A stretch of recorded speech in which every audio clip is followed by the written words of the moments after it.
Eu avisei aos meus filhinhos de Tessalônica que, antes da volta de Jesus, viria a apostasia e seria revelado o homem do pecado, o filho da perdição. O apóstolo João o chamou de Anticristo. Você sabe quem ele é? Você está preparado para o maior engano que esse planeta já viu? Abra os seus olhos. Cuidado! Existe uma escolha a se fazer entre a verdade e a mentira.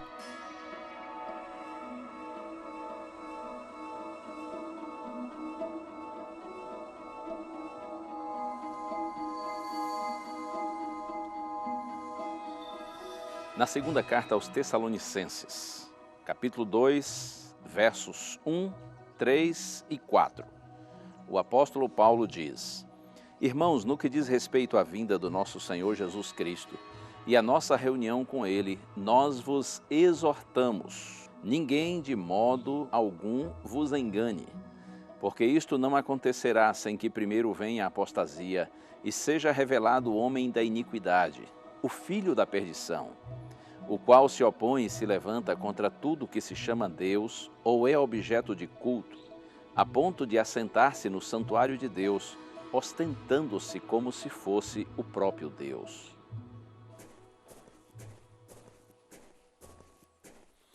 Esse texto é considerado o Apocalipse de Paulo. Do Gênesis ao Apocalipse, a Bíblia apresenta apenas dois caminhos: o caminho estreito, o caminho apertado, e também o caminho largo, o caminho espaçoso. A Bíblia fala da igreja verdadeira e a igreja falsa, a verdade e a mentira. A casa construída sobre a rocha, a casa construída sobre a areia. Há um grande conflito, segundo as Escrituras, que está sendo travado entre o bem e o mal. E nesse conflito não existe terreno neutro, não existe uma terceira opção. Aquele que, assim na linguagem popular, procura ficar em cima do muro, de acordo com Jesus, já está contra ele. Porque ele disse: quem não é por mim, é contra mim. Quem comigo não ajunta, espalha. Ele disse também que nós não podemos servir a dois senhores. Portanto, não existe uma terceira opção, não existe um terreno neutro nesse conflito entre o bem e o mal. E a grande verdade é que desde o Éden, o inimigo tem procurado maquiar a mentira, tentando fazê-la parecida com a verdade. O próprio Cristo disse que quando o diabo profere mentira, ele fala do que ele é próprio, porque ele é mentiroso e pai da mentira. Ele é o grande anticristo, ou seja, aquele que se opõe a Cristo, aquele que é contra Cristo. O inimigo, ele odeia Jesus e sempre quis tomar o lugar do Senhor. Para cumprir seus propósitos enganosos, o inimigo tenta penetrar no cristianismo. E para isso ele usa agentes religiosos, que parecem ovelhas, mas como disse nosso Senhor Jesus Cristo, em realidade são lobos disfarçados. Daí a advertência do apóstolo Paulo, conforme nós vimos, de que antes da segunda vinda de Cristo viria a apostasia, e seria revelado o homem da iniquidade, o filho da perdição, o qual se opõe e se levanta contra tudo que se chama Deus, ou é objeto de culto, a ponto de assentar-se no santuário de Deus, ostentando-se como se fosse o próprio Deus. Veja que a mesma iniciativa tomada por Satanás no céu seria tomada por esse sistema ou por esse poder religioso que tenta ser igual a Cristo. Que sistema religioso seria esse? Você já parou para pensar? Já imaginou? Que sistema seria esse usado pelo inimigo para se opor a Cristo, para se opor à igreja de Cristo, aos seguidores do Senhor? Quando a gente vai ao livro do profeta Daniel no Antigo Testamento, capítulos 2, 7 e 8, há uma descrição extraordinária que nos ajuda a identificar perfeitamente esse poder ou esse sistema religioso. Daniel diz que a partir do Império Romano, o Império de Ferro, que dominou o mundo por vários séculos, surgiria o que ele chama na profecia de um chifre pequeno ou uma ponta pequena. Um poder religioso que teria olhos, e uma boca que proferiria blasfêmias. E Daniel diz que esse poder, inclusive, iria proferir palavras contra o Altíssimo, iria também magoar os santos do Altíssimo, ou seja, esse é um poder que persegue, que provoca uma devastação, uma destruição e mata os santos de Deus ou os filhos de Deus. E ainda mais, o profeta Daniel diz que esse poder iria também se encarregar de mudar os tempos e a lei. Além do mais, ele se engrandeceria até o príncipe do exército e tiraria dele o sacrifício diário. Significa que esse poder desviaria a atenção das pessoas do ministério sacerdotal de Cristo no santuário celestial. E além do mais, ainda iria lançar ou deitar a verdade por terra. Impressionante. Por isso que quando a gente lê Paulo na segunda carta aos Tessalonicenses e comparamos com o texto do profeta Daniel, nós não temos dúvida de que Paulo está fazendo referência exatamente a este poder profetizado por Daniel. É impressionante como ao longo dos séculos, especialmente na Idade Média, a Igreja Romana, com seu sistema papal, cumpre perfeitamente essa profecia.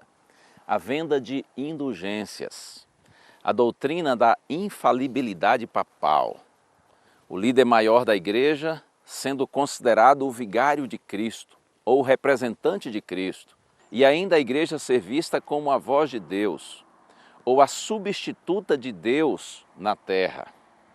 Além do mais, a mudança efetuada na lei de Deus. Eu não sei se você sabe, não sei se você já atentou para esse detalhe que é extremamente importante. A Igreja tirou o segundo mandamento da lei de Deus. Veja, a lei moral de Deus, que é reflexo de seu caráter, seu próprio caráter, lei escrita com o próprio dedo de Deus. Mas a Igreja tirou o segundo mandamento. O mandamento diz que não se deve fazer ou adorar imagem de escultura. Além do mais, o quarto mandamento da lei, que diz lembra-te do dia de sábado para o santificar, o sábado foi mudado para o domingo. E você me dirá, pastor, mas sendo assim, de 10 mandamentos teriam ficado apenas 9, porque um foi tirado e o outro foi apenas modificado, exatamente para evitar, chamar a atenção. O 10º mandamento, que diz para não cobiçar, foi transformado em 2. Veja que coisa tremenda, hein? Além do mais, a atribuição dada aos sacerdotes para perdoarem pecados, os sacramentos e a imposição e perseguição através da chamada Santa Inquisição, que provocou uma grande devastação, que provocou uma grande destruição entre aqueles ou naqueles que queriam servir a Deus e viver em fidelidade à palavra do Senhor. Tudo isso muito impressionante.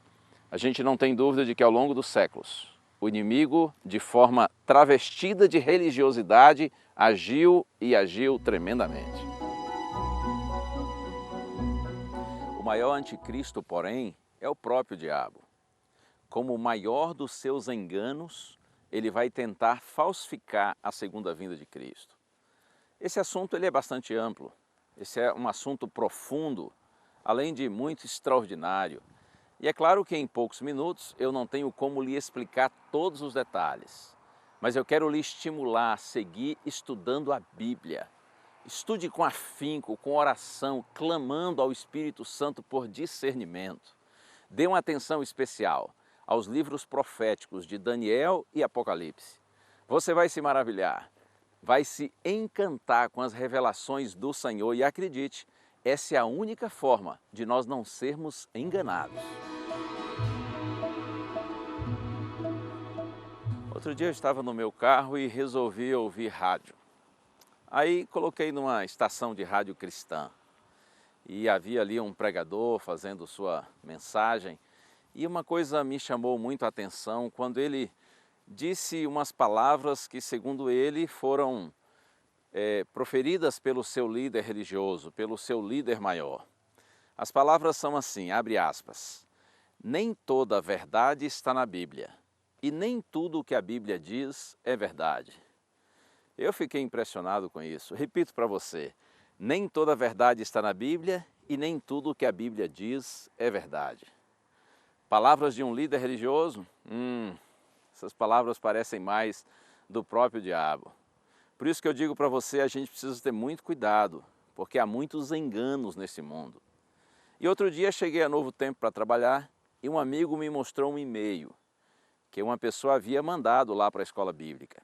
Essa pessoa estava revoltada com a Novo Tempo pelo fato de nós ensinarmos sempre que a Bíblia é nossa regra de fé e prática, que a Bíblia é normativa, que a Bíblia é autoritativa, que todo cristão deve basear sua vida, seus pensamentos, sua conduta, unicamente através do que diz a palavra do Senhor. Essa pessoa estava revoltada com essa nossa conduta, com esse nosso pensamento. Então ela disse assim no seu e-mail: vocês são muito ignorantes, vocês precisam estudar mais a história. Porque olha, disse ela, quando Jesus voltou para o céu, ele deixou uma igreja e não uma Bíblia. E que seriedade isso aí, hein?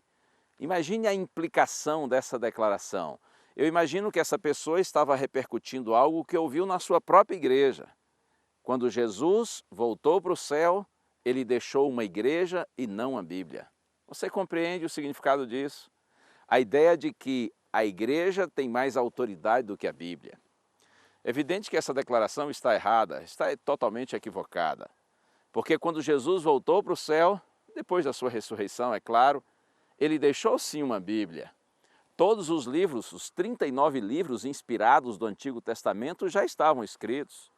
E muitas vezes Jesus citou as Escrituras. E o apóstolo Paulo diz que toda a Escritura é inspirada por Deus e é útil para ensinar, para corrigir, para repreender, para que o homem de Deus seja perfeito e perfeitamente habilitado para toda boa obra. Quando Paulo fala da Escritura inspirada por Deus, ele está naturalmente se referindo também ao Antigo Testamento, porque o Novo Testamento foi escrito depois de Cristo. Portanto, quando Jesus subiu ao céu, quando ele voltou para o Pai, ele deixou sim uma Bíblia. Ele deixou os 39 livros inspirados do Antigo Testamento já escritos e orientando a sua igreja. Mas olha, o que realmente mais me preocupa nessa declaração é exatamente esse ponto, de que a igreja tem mais autoridade que a Bíblia. Significa que se a igreja diz uma coisa e a Bíblia diz outra, você deve optar pela palavra da igreja, pela palavra dos homens e não pela palavra de Deus. Tenha muito cuidado com isso. A grande verdade é que a igreja dominante, a igreja apóstata, por séculos, tentou impedir o acesso das pessoas à Bíblia, porque a melhor forma de manipular um povo é mantê-lo na ignorância. Hoje, contudo, como é impossível tirar a Bíblia das mãos das pessoas, porque todos têm acesso à Bíblia, a tentativa agora é tirar a autoridade da Bíblia. Precisamos estar atentos, precisamos voltar à palavra, estudá-la com afinco. Lembre-se, esta é a única forma de nós não sermos enganados. A palavra de Deus sempre vai nos apresentar apenas dois caminhos. O caminho que conduz a Deus e o caminho que conduz ao inimigo de Deus. Nós veremos nas Santas Escrituras a revelação clara e inequívoca da palavra do Senhor e veremos que existe uma outra opção, que é a tradição dos homens. Nós temos que escolher que direção seguiremos, de Cristo ou do anticristo, da verdade ou da mentira. Eu peço a Deus que, por sua graça e misericórdia, nos dê o Espírito Santo para que tenhamos discernimento, compreensão de toda a verdade e que pelo poder desse mesmo Espírito, você e eu andemos pelo caminho do Senhor, que é o caminho da vida, o caminho da segurança. A graça do Senhor Jesus Cristo e o amor de Deus e a comunhão do Espírito Santo sejam com todos vós.